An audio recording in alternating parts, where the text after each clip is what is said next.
comment nous avons fait plus de 20 000 euros avec cet e-commerce en un mois grâce à l'email marketing.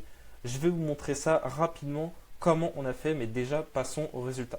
Alors avant qu'on les accompagne, c'était en décembre. Le mois de décembre, ils avaient fait 150 000 euros en tout, dont 40 000 euros via les emails, ce qui était déjà pas dégueu franchement.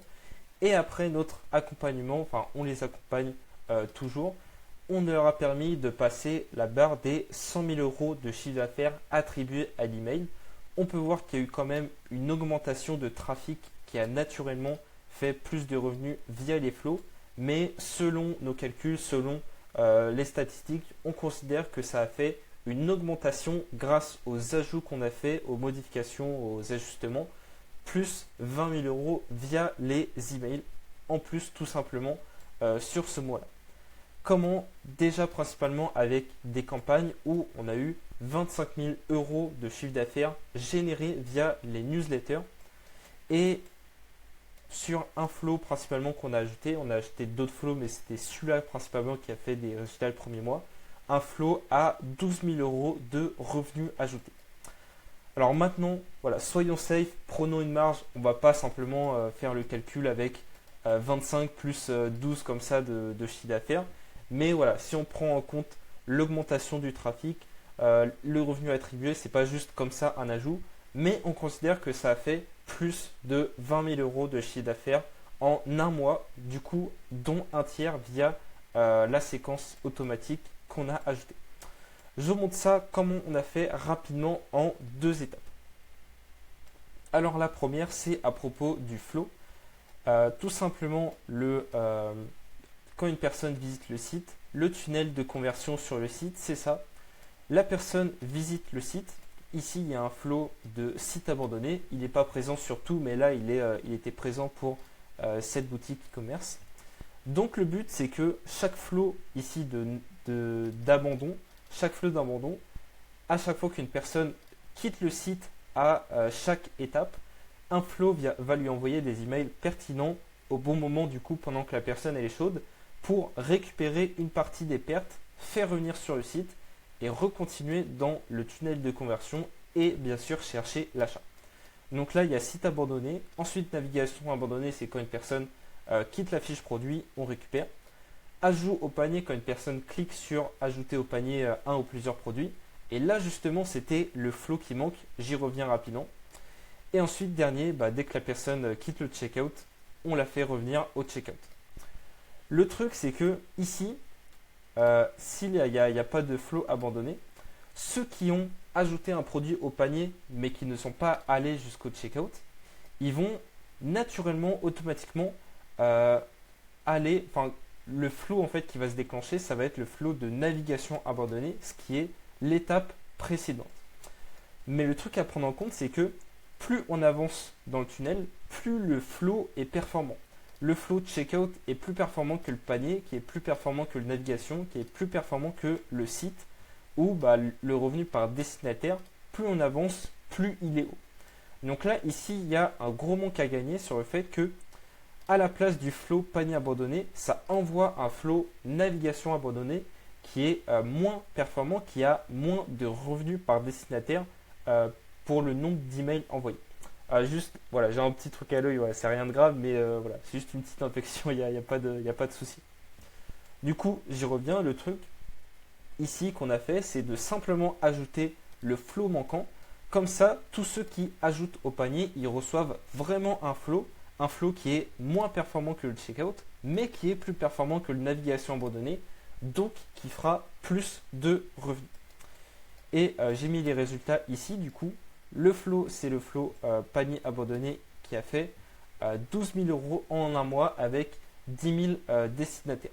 C'est-à-dire que là, avant, certes, il y avait moins de trafic, mais c'est-à-dire que les mois précédents, il y avait, on va dire, entre 5 et 10 000 personnes qui ne recevaient pas le flow de panier abandonné, mais qui, à la place, recevaient le flow de navigation abandonné, qui est bien sûr moins performant, qui fait moins de revenus. Alors, on a ajouté tout simplement le flow pour tout simplement faire plus de revenus. La structure, c'est quoi? C'est email 1, on rappelle le panier. On peut rappeler un peu la note du coup de la marque, la note sur 5. rappeler des choses sur les produits, etc. Email 2, ici plus focus sur les témoignages, sur la réassurance, sur les résultats qu'ont eu les clients, etc. Ensuite, email 3, alors moi j'aime bien faire un split. Ceux qui ont reçu un code promo récemment, par exemple le code promo de bienvenue, ou alors ceux qui ont acheté assez récemment, on va éviter de leur envoyer un code promo pour éviter d'avoir trop de codes promo trop facilement, avoir trop de pression commerciale sur cet argument qui est juste le prix. Alors pour cela, on va tout simplement faire un mail de proposer un entretien personnalisé avec un rendez-vous avec ici un spécialiste qui va aider la personne dans ses problématiques, le choix des produits. Et pour le reste, on envoie un code promo dynamique, donc annonce code promo et ensuite urgence sur le code promo, dire qu'il va expirer. Ça franchement c'est simple, ça révolutionne pas quelque chose, mais c'est franchement quelque chose qui marche et quelque chose qui a été prouvé pour faire des résultats. Et également voilà, on a fait un petit message WhatsApp ici parce qu'on a mis également en place WhatsApp. Du coup, ce qui a fait plus 12 000 euros via les emails. Du coup, mon conseil pour vous qui avez un e-commerce, qui écoutez cette vidéo, c'est de simplement ne pas oublier de flow ici d'abandon, au moins d'avoir le navigation abandonnée, panier abandonné, checkout abandonné. Eux, ils sont vraiment indispensables, obligatoires. Après, si vous êtes une petite marque, peut-être pas la totalité, mais au bout d'un moment, il faut vraiment avoir ces flows qui vont récupérer les gens qui quittent votre site. Le flow site abandonné, ça dépend de chaque marque. Celui-là, il est un peu plus agressif, il arrive plus tôt, donc c'est pas forcément recommandé à tout le monde, mais au moins faites ces 3 flows pour ne pas avoir de manque à gagner sur ça. Ensuite, on passe au deuxième et c'est les newsletters où là, il y avait vraiment un énorme, mais vraiment un énorme manque à gagner. Je vous montre ça rapidement. Alors la première chose, c'est que en fait, ils ont envoyé que quelques newsletters, mais uniquement lors du Black Friday, c'est-à-dire que les mois précédents, ils en envoyaient quasiment pas, et le mois du coup de décembre, ils en envoyaient pas non plus. Du coup, ce qu'on a fait, c'est simplement réactiver ce levier qui est franchement super puissant. Je vous montre les résultats. C'est déjà commencer par 1 à 2 newsletters par semaine. On a aussi travaillé sur la refonte des designs au passage pour faire quelque chose de plus moderne et plus avec notre expertise de design. Voilà, je vous montre rapidement ce qu'on a fait. Je ne vais pas trop zoomer pour pas trop montrer le client, mais voilà ce qu'on a fait sur ce client. Et les résultats parlent d'eux-mêmes. Quand on a des newsletters qui font 5000, 3000, 2000, 6000, 4000, 2000, 4000, 4000, 3005, 3000, quand on a des newsletters qui à chaque fois font ces chiffres assez stablement, et là ça continue, on continue toujours de faire ça en février, mars et tout, franchement, pourquoi ne pas faire ça? Pourquoi se limiter à faire uniquement des flows quand on peut générer des dizaines d'euros de chiffre d'affaires via les newsletters? Alors du coup déjà voilà, simplement faire une refonte et faire des newsletters. Mais maintenant il y avait aussi une autre problématique, c'est que parmi les quelques newsletters envoyés par exemple pour le Black Friday, la liste était ultra sous-exploitée avec un segment sélectionné qui était ceux qui ont visité le site plus de 2 fois durant l'année. Mais le problème c'est que ce segment n'était pas pertinent et ça envoyait seulement les newsletters à 20 000 destinataires alors qu'il y avait en tout 70 000 personnes qui se sont inscrites dans le temps. 70 000 personnes en fait qui ont accepté de recevoir les emails, qui ont consenti à recevoir, mais qui n'étaient quasiment jamais contactés via les newsletters. Alors bien sûr, on ne va pas se mettre à contacter les 70 000 parce que dedans il y a forcément des inactifs depuis le temps. Il y a des inscrits, ça fait peut-être 1 an ou 2 ans qui se sont inscrits. Et en plus, ça fait baisser le taux d'ouverture, donc la délivrabilité. Par contre, ce qu'on a fait, c'est quand même de commencer par une phase de repérage pour déjà savoir qui est actif et qui ne l'est pas et savoir à qui on peut envoyer des newsletters ou non. Donc, les premières campagnes, on a fait un ciblage très large, mais quand même sur du très court terme, seulement quelques campagnes pour, ok, on n'aura pas un taux d'ouverture de dingue, ok, ça va peut-être faire baisser la délivrabilité, mais justement, en fait, ça ne la fait pas baisser parce que c'était suffisamment court sur suffisamment peu de mails pour ne pas avoir de pénalité. Donc, quelques campagnes à toute la liste, 70 000. Ensuite, on peut déterminer qui a ouvert l'email ou non, enfin un email ou non pour savoir qui est engagé ou non en créant des segments.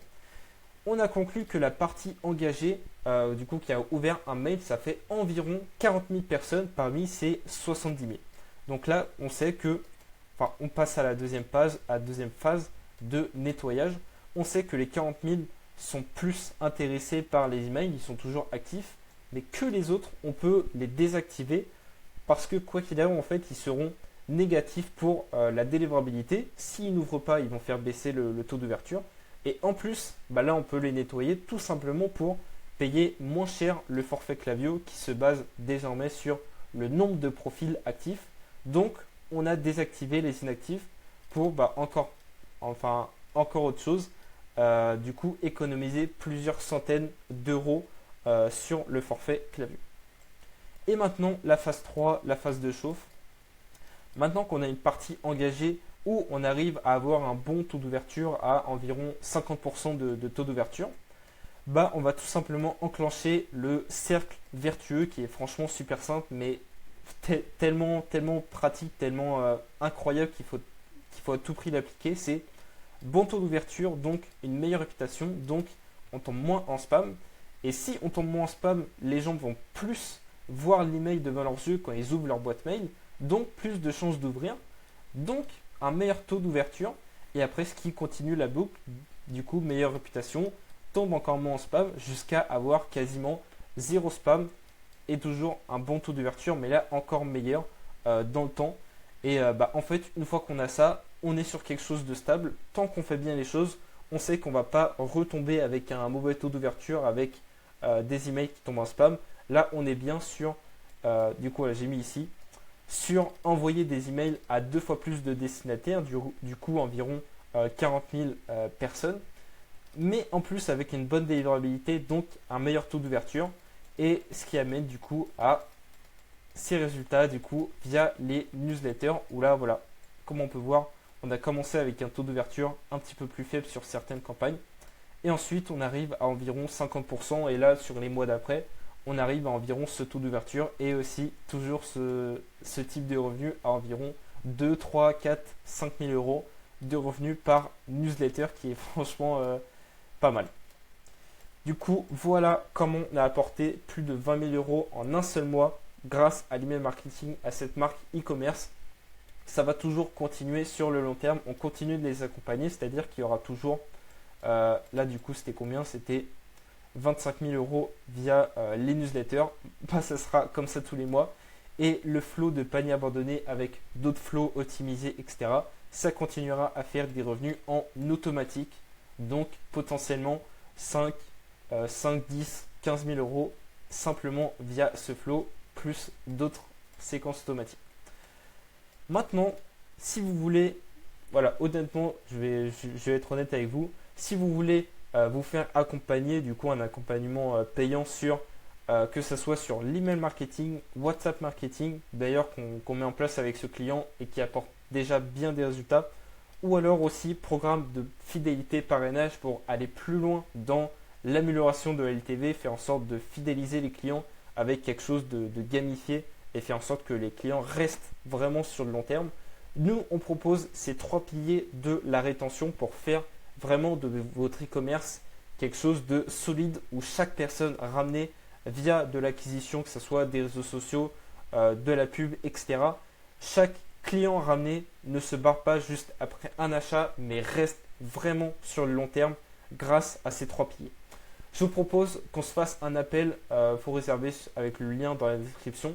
Tout simplement, déjà vous faire un audit de votre e-commerce, vous donner des conseils gratuits et bien sûr, honnêtement, vous proposer un accompagnement payant si vous êtes d'accord de m'écouter sur ce sujet. Voilà, on ne va pas tourner autour du pot forcément que je propose ça, mais on peut toujours rester sur du gratuit, sur déjà discuter de ça si vous voulez.